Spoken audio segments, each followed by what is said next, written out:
Hello, everybody, and thank you for tuning in to the Liberty Report. With me today is Chris Rossini, our co-host. Chris, welcome to the program. Great to be here, Dr. Paul. Thank you. Good. And I do know, Chris, that you watched intently and analyzed our president's speech. And we're going to talk a little bit about that, but specifically about socialism, because he brought up the subject. And socialism is in the news, I understand. We have a few socialists in the Congress now.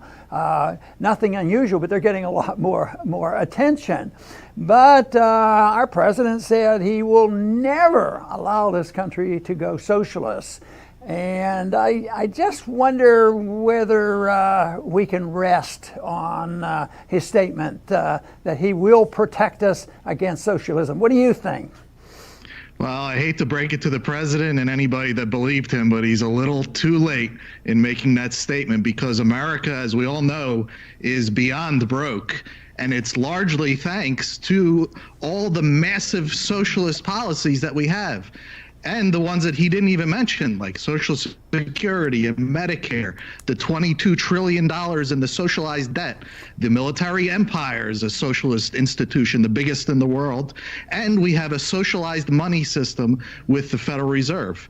But the president didn't stop there. He went and added his own new socialist policies, talking about protecting patients with pre-existing conditions, which would totally ruin even the idea of insurance, and a nationwide paid family leave, and how he bragged about $716 billion for the military empire.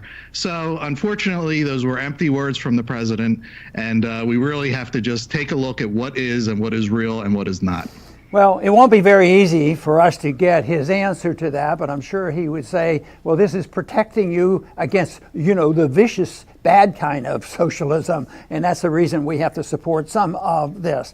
But what I find ironic in the transition from a freer economy to a socialist economy is the fact that when socialism becomes more acceptable, it occurs after a government or a dictator has abused the system and impoverished the middle class to a large degree. And the middle class has trouble paying their bills. And we have a lot of that going right now, the discrepancy in wealth distribution. So there are people who are justified in complaining about what's going on. So the middle class is hurting, and they're saying, well, what we need is socialism to solve our problem, instead of looking at the way, Chris, you just looked at it, that maybe our policies are the problem. They're already leaning towards socialism, rather than saying we don't have enough socialism. But anyway, I don't know if we can sort of grant them a little bit of effort of good intentions and bad economic policies. But beyond that, there's a lot of people who do this for greed, control, earning money, power, and all these other things. But if we concede to them that it is, in good intentions and economic policies, then at least that is what we have to address. Evil in people who are motivated to steal and use government for their benefit, that is in a way a different story. But I think the healthier the middle class is, the better off we are in protecting our free market economy and our individual liberty. And this is important. So the big question is why are people so unhappy when we hear the recitation of the statistics about employment and all? And yes, I do believe that, because you can have times like that when you counterfeit a lot of money and everybody's running around spending counterfeit money, that they think they're doing well. But that is something that when people get uncomfortable, they are conditioned. Just as we are conditioning now, and just as you pointed out, Trump was adding more fuel to the fire. People get conditioned, and they see it as a right to medical care, a right to a house, and all these things. They go immediately to the government, and unfortunately, the government doesn't have much unique, any new ideas. They come back with more of the same that has been causing our trouble. That is the thing that we have to change. We have to change people's attitude about what is the cause of the conditions we have that motivate people to demand socialism. Right, Dr. Paul. And, a lot of people, it's very easy to be confused because you could think to yourself, well, textbook socialism means that the state owns all the land, labor, and capital. And one can say, well, that's not the case in the United States. Well, if you got to look a little bit closer because they found a workaround. Perhaps it's not all in the state's name, but what if it's like private ownership in name only? For example, they have unending lists of agencies, all unconstitutional, and millions of bureaucrats. And that is how the state exerts control over property, like a big octopus. And then the industries are just like its arms. The banks, they're virtually tied to the government. The military companies are tied to the government. Silicon Valley, that's how they used censorship. That's their workaround. So government power is exerted over property in a different way than outright, okay, government owns this and here's the title. It doesn't work that way, but they found a workaround, and it's still socialism under a different name. Yes, and I think about the characteristics of a free market economy, and it's really private property, private contracts, and a sound dollar. And with that and the protection of liberty, you can have a thriving economy, and the maximum number of people will benefit. The equality of income and equality of stuff, if that is the goal, it doesn't work, but because that ends up with an equality of poverty.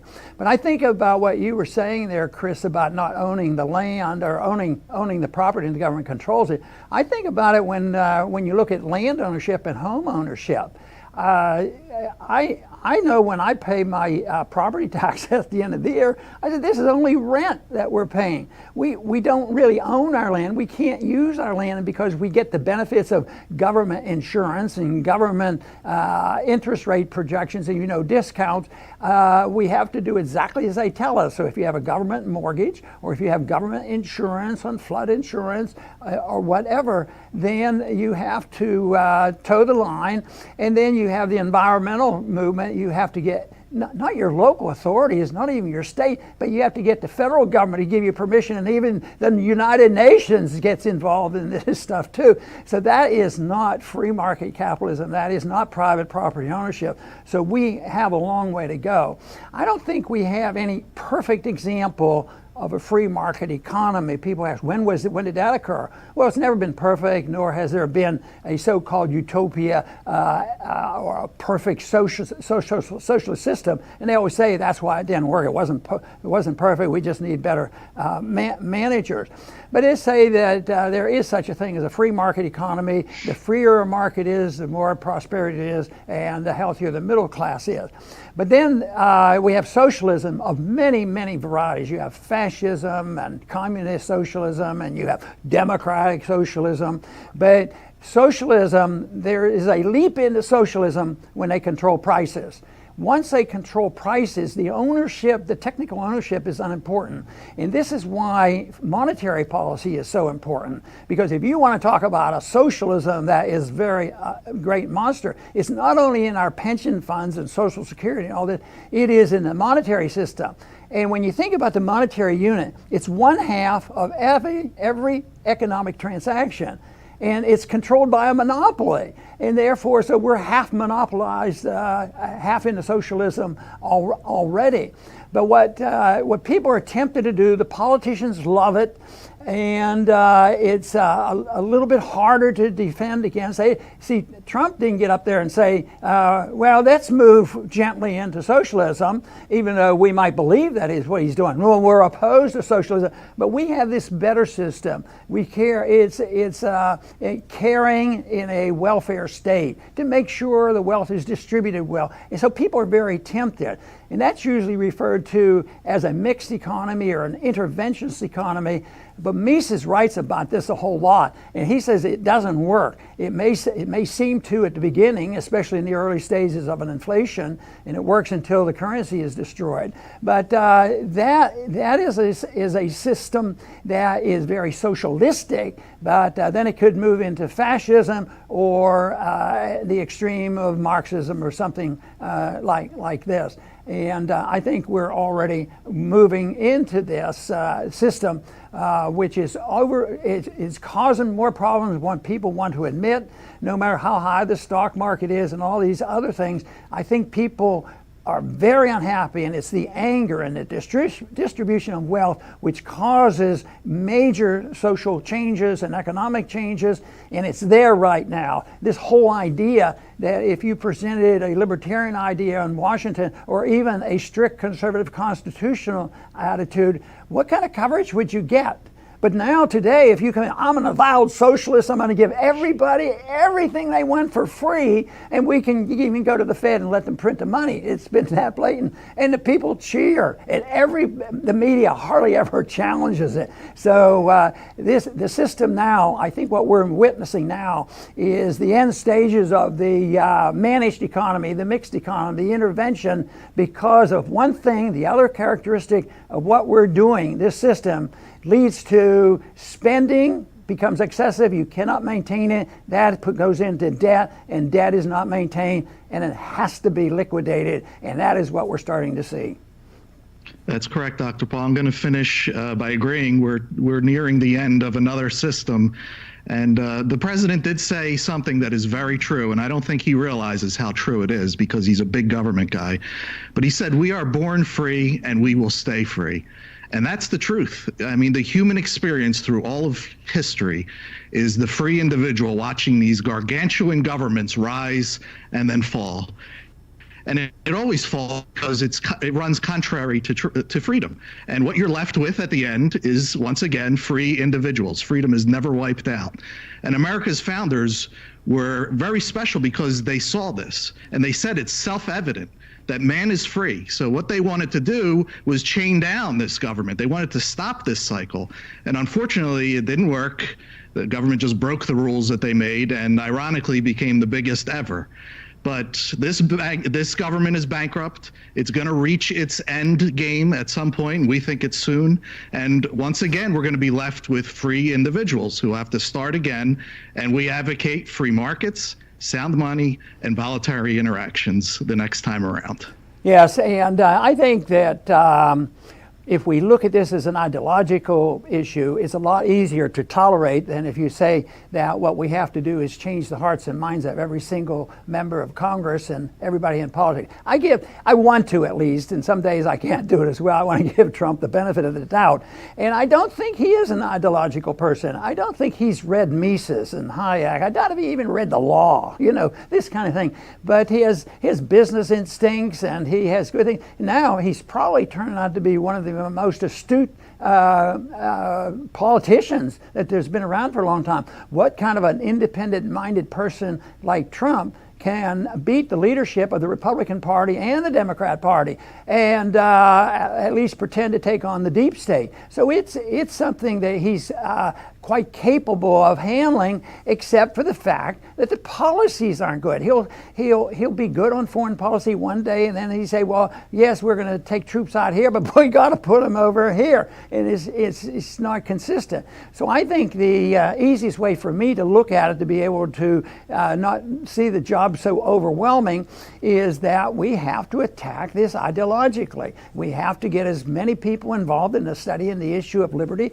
And when I think back to the founders of this country, I marvel at it when you think of how well educated they were, how well they knew history, how well they understood the principles of liberty 200-300 years ago, and we've drifted away from that. We've had the influence, and we've been drifting away from that for over 100 years. The progressives just didn't come in with this Congress. They've been around, all the way back to the beginning of the 20th century, and they're just coming of age. But I think at the same time, what they have done so far has created this disaster, and that's why it's key to try to understand why the middle class and why there's a revolution going on and why there's going to be hostilities, because everybody's been taught, a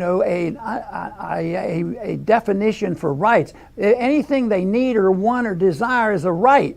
That can't work. That's not a free society. That invites a totalitarian society. And if you try to give them the benefit of the doubt as goodwill, it's really tough. Because one thing that I noticed from people individually is they think people are really dumb and will never take care of themselves. But they themselves, or the politicians in Congress, are much smarter, and they understand economic policy, and therefore they have this moral obligation to take care of people. That's sort of the same thing that motivates us to expand our empire. We never claim that we're going to expand our empire for oil and for natural commodities, and we do it to spread American goodness. And this, of course, has to be debunked. And the opposition does not want to be debunked, because what are they asking people to do? Assume responsibility for yourself. Take care of yourself. Enjoy your liberty.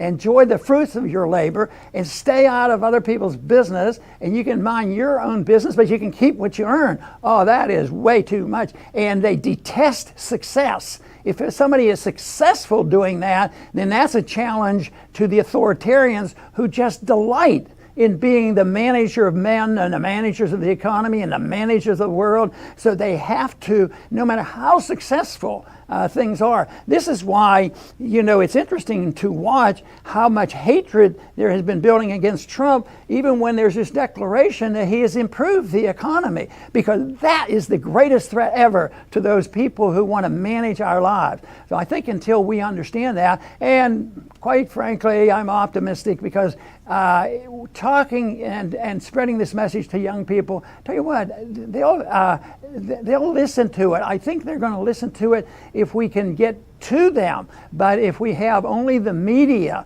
and the government schools just dwell on this, that it's a much greater challenge. But we have to point out why this system is failing and what the true options are. And it can't be found in socialism. And if we have socialistic trends right now, we got to point them out and go in a different direction, no matter how well intended it might be. I want to thank everybody for tuning in today to the Liberty Report. Please come back soon.